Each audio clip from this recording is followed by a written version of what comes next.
Dumelang baratuwa, ke lamohela go YouTube channel ya ka. Nna ka leina ke sale Mmina Tau Wara Masemola.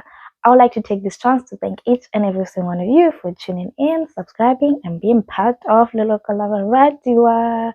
To anyone who hasn't yet subscribed, please do hit that subscribe button so that you can also be part of Lelo Kalava Radiwa. Because I can see the numbers, y'all are viewing, but the subscription numbers are not aligning. Okay, the viewers and the subscribers, something is amiss.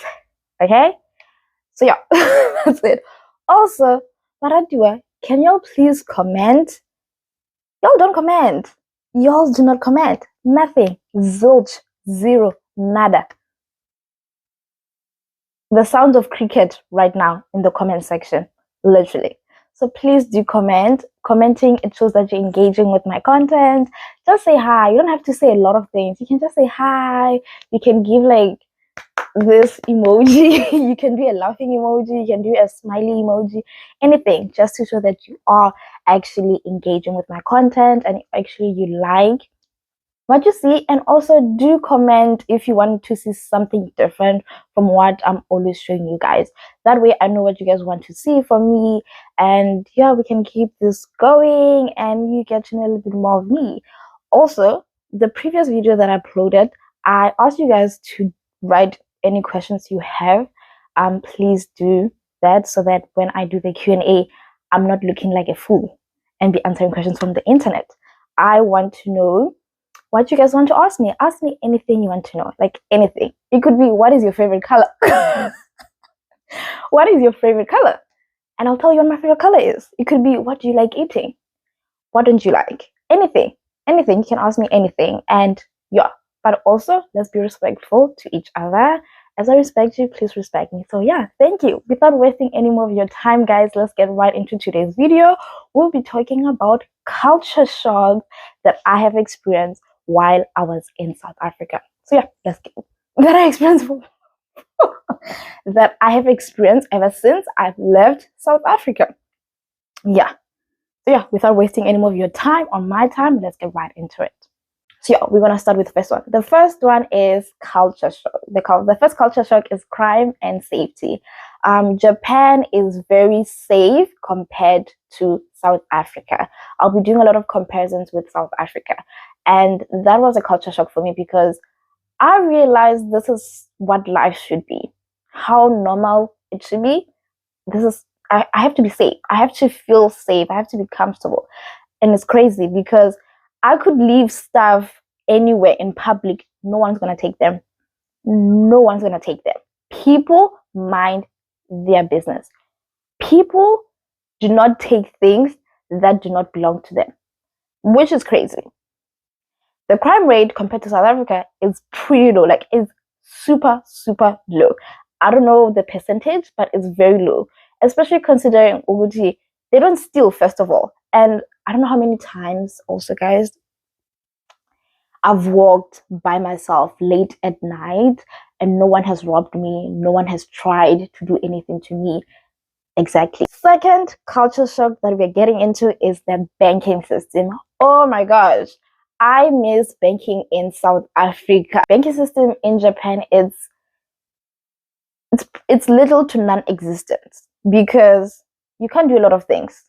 You can't pay with your account. Everything is cash based. You have to withdraw money to pay. You have to withdraw money to buy groceries. You have to withdraw money to get a ticket. You have to withdraw money to it's like cash based. It's a very much cash based country.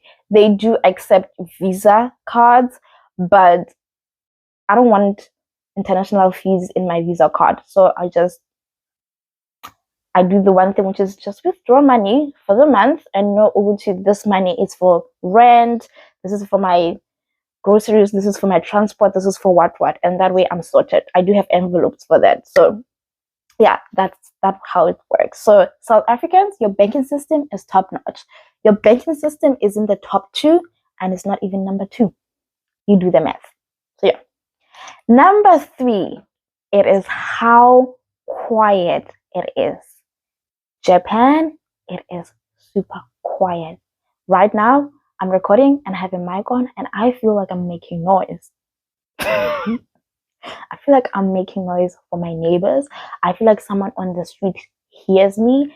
That's how quiet it is. It's so quiet. It's crazy. It's like, it is quiet, right?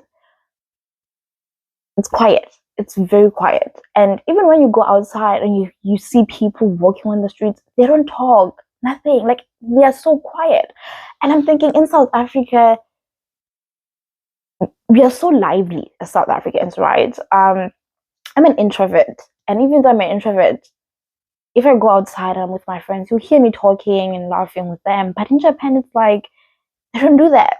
They don't. And it's, or maybe, let me just say in my area, but I feel like it's in Japan in general, they don't do that. And it's like, what's wrong? Like, yeah, like Japanese people are very quiet and very into themselves. Like, they're very like, they keep to themselves a lot. And I mean, that's a good thing.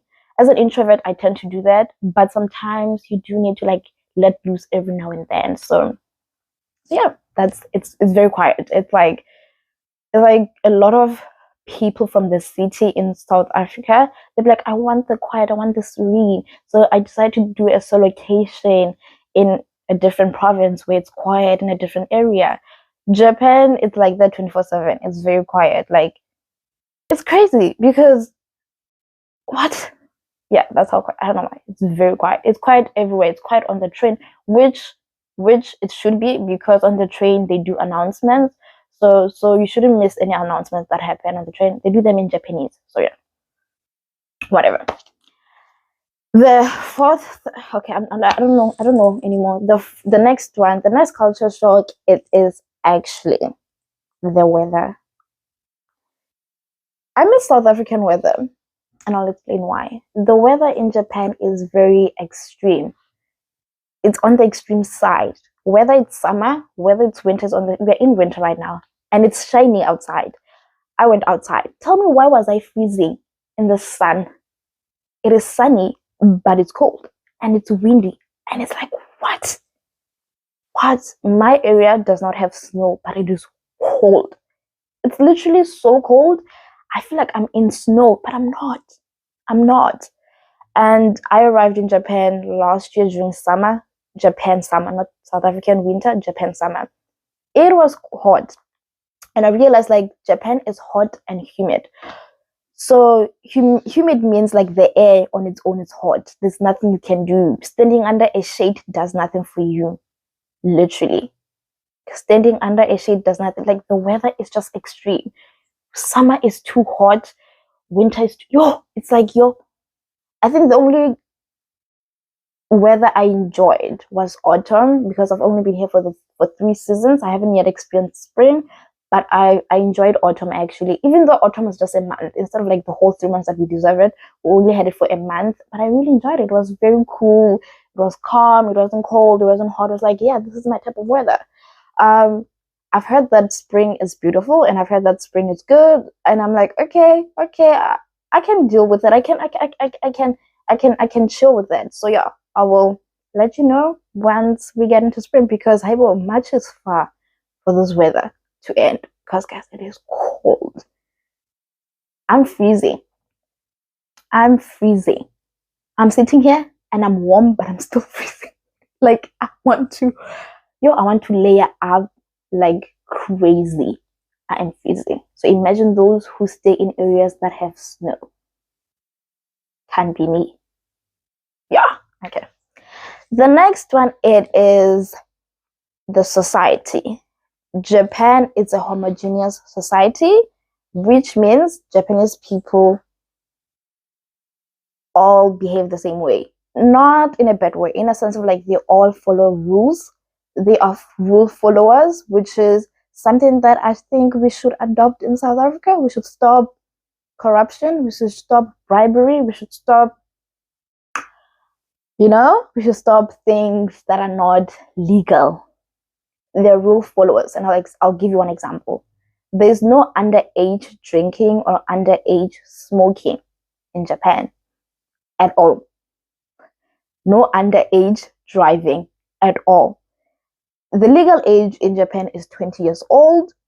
So the kids here, they wait until they're 20 before they could have their first sip of alcohol, before they could have their first taste of tobacco. I don't know why people smoke, but people smoke. Before they could, okay, they can drive. The moment you turn 18, you can drive, but you're not allowed to drive when you're still a high school student. You're only allowed to drive if you're no longer a high school student. So yeah, like they follow rules. And I was like, and for me personally, I wish in South Africa we were able to do that. I wish we were also like rule followers. We knew we were not above the law or whatever. I wish, and this is not only for us civilians, but this is also for people who have to enforce the law. Like, we should enforce the law, especially considering that South Africa has beautiful law. Like our laws, our milaw ya rena man. Oh, guys, I can't say this in English. Milaw ya rena ya South Africa, like legal laws, like crime, human rights, all those things, constitution, they are top notch. The problem is that they're not being implemented the way they're supposed to be implemented. Another problem is the fact that our leaders and people who are supposed to be implementing them is them thinking they are above the law. And if we stop thinking like that, I think we could be better. I don't know, guys. I'm not a politician. I don't know how to put it in words, but I hope you get what I'm saying. So yeah, that's it. The next one is shoe sizes. I have like my shoe size never runs out. I'll always find my shoe size. But tell me why the shoe sizes are in centimeters instead of like size 4, size 5. Because I remember the first time I was like, oh no, I wear size 4, and they all looked at me like, you can't be 4 centimeters. And I was like, no. Like size, I didn't know how to describe. I was like 4. They're like, nope. I was like 37. They're like, nope. I was like, American size. I'm a 6.5. They were like, no. What about inches? I'm like, I come from a country where we use metric. We use the metric system. We use the metric system. Why are you telling me about imperial system? I know nothing about inches. I know nothing about pounds. I was like, okay, how do you know the size? I was like, okay, we have to Google. So we had to Google what my size is what my size 4 is in Japanese sizes. And I found out they use centimeters. I'm like, why are you saying I'm a 23.5 centimeter? Size 4 is size 4. You know what I mean? Like size 4 is size 4. But hey, that's what they do. That one shocked me a lot. And I was like, wait, what? I mean, I knew in different countries our sizes are not the same, but I didn't think centimeters was a way to measure someone's size. But they do that. They really do that. So yeah. They do it. The next one, it is quite puzzling because it's like, it makes sense why they do it, but it's like in South Africa, it wouldn't be. It is actually switching off cars and leaving them running. Stop switching off cars. They switch off their cars, not all of them, most of them switch off their cars when the traffic light is red. If the robot is red and it stops you from moving, they switch off their car. I don't know why, but they do that. And every time, whenever someone does, I'm like, wait. I'm like, oh, okay, got it. And then letting their cars run, that happens when they go to the convenience store, which is what we're supposed to be doing, actually. Because imagine going to a garage. Imagine going to a garage, go Shell, BP, Caltex, Sasso, whichever garage you use, and you just want to buy the chips. Like, you want to buy the chips, or you want to buy meat pie, or you want to buy December. And then you have to, so yeah, they just leave their cars running, meaning their cars are left running, the keys are in their car, and they just go in, they come back. In South Africa, that's not possible. The moment you literally enter go garage, you know where your car is gone. If you think you can practice that, you know it's gone. Even when you leave people in the car, you always switch it off and you take out a key because no one's gonna take my car. But here they leave it on, they leave their cars running without anyone. No one is in the car, they just leave them running. And you can hear them. And I think every time I was like baffled by them, but they do that. And I think that is just to show how safe it is and how people genuinely do not. Right. So yeah, the next one is customer service. Customer service in Japan, top notch. It's top 2. It's in the top 2, and it's not even number 2. It's top notch. I love it. I wish we had that in South Africa. I love it so much. Wow, I'm like, wow. Well, not to say our customer service is not good. It is good. It's great, but it's not as great as it is in Japan, because Japanese people will help you. If you ask for help, they'll help you. If you go home affairs in Japan, best believe you're not gonna wait there for 2 hours, 3 hours, 4 hours. No. The moment you arrive, you're being helped, and then you're leaving in the next 5 to 10 minutes. Literally, you're not gonna be there for the whole day. You are helped immediately and you're gone. That's how efficient they are. And I think in South Africa, we have a potential of doing that. So yeah, I think that's it, right? Is there anything else I have to say? No. Well, yeah, guys. So that is it. Wait, my English bundles are running out. So yeah, guys, that is it from me and my culture shocks. Thank you so much for tuning in. Thank you so much for watching. Please do tell me in the comment section which culture shock shocked you, and which one you're like, oh yeah, I was expecting that, or which one you're like, that's very weird, or which one you're like, ooh, I wonder how that feels. Any culture shock. So yeah, anything that you found interesting from this video, please do comment in the comment section. This is it from me to you, Baratua, and I want to say toodles. I'll see you guys in the next video. Also, please do not forget to comment your questions for the Q&A. Okay? Thank you. Bye.